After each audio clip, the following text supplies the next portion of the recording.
Occasionally, I drop a teacup to shatter on the floor. On purpose.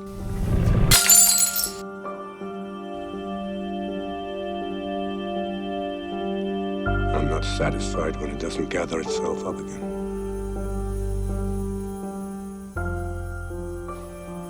Someday, perhaps, a cup will come together. Much of what makes the second season of Hannibal so fantastic is in how it defies expectations.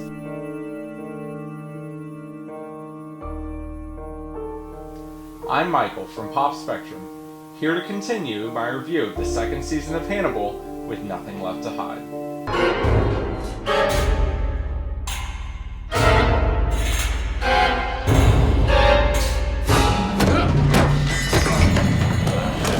From the very first scene, I could tell that we were in for something special this season, as what I was almost certain was a dream sequence turned out to be a harbinger of things to come, as Jack Crawford and Hannibal Lecter are engaged in one of the greatest fight scenes I've ever seen in any medium, television and film included. From there, we flash back 12 weeks to Will's incarceration in the Baltimore Mental Institution for the Criminally Insane, and some truly horrific revelations occurred during his stay. I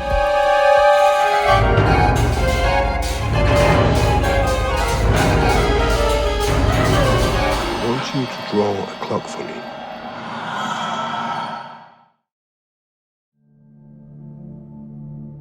Much of Will's madness that occurred over the course of the first season was magnificently orchestrated by Hannibal.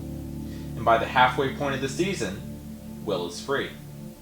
Which is the primary reason why I try not to focus too much on plot in the general review, because I wouldn't want to ruin that revelation for those who may have just wanted to see a review of the second season before checking it out themselves.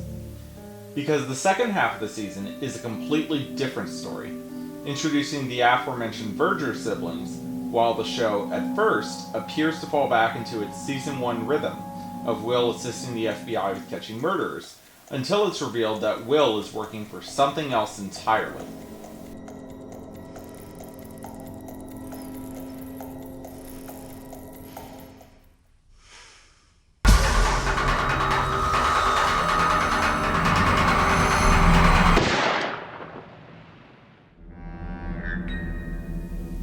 At first, it appears that Will has completely switched sides, resuming his therapy with Hannibal and joining him at his table voluntarily, despite knowing who he is and what he's capable of. However, what's really going on is not nearly as black and white as it would appear, because while it's revealed he's working with Jack to catch Hannibal, Will truly seems to revel in his collaboration with Hannibal, though it may all just be part of his deception. But enough beating around the bush. Let's get to the ending.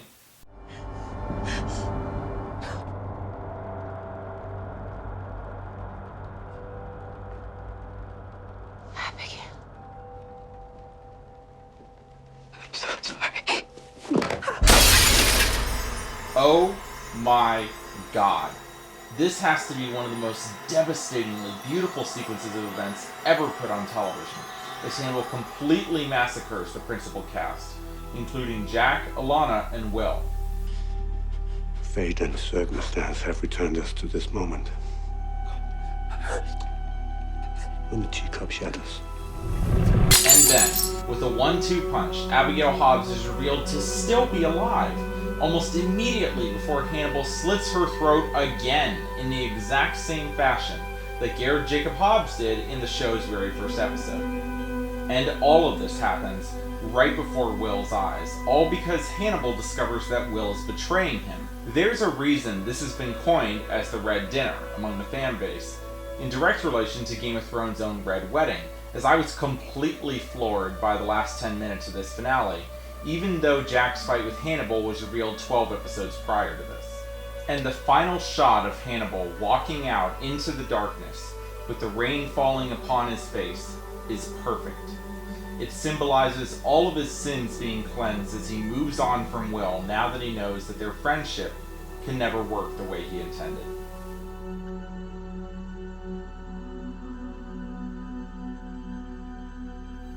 I don't think that Hannibal can top this ending. which ironically could have served as a series finale in which Hannibal murdered everyone and escaped if it hadn't been renewed. And I'm really looking forward to seeing what Brian Fuller has in store for us next.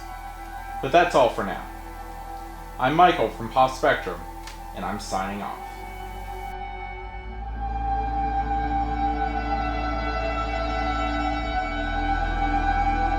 I gave you a rare gift, but you didn't want it.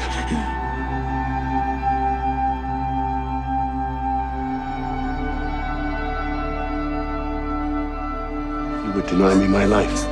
No. Not your life. No. My freedom, then. You would take that from me. Confine me to a prison cell. Do you believe you could change me? The way I've changed you? I already did.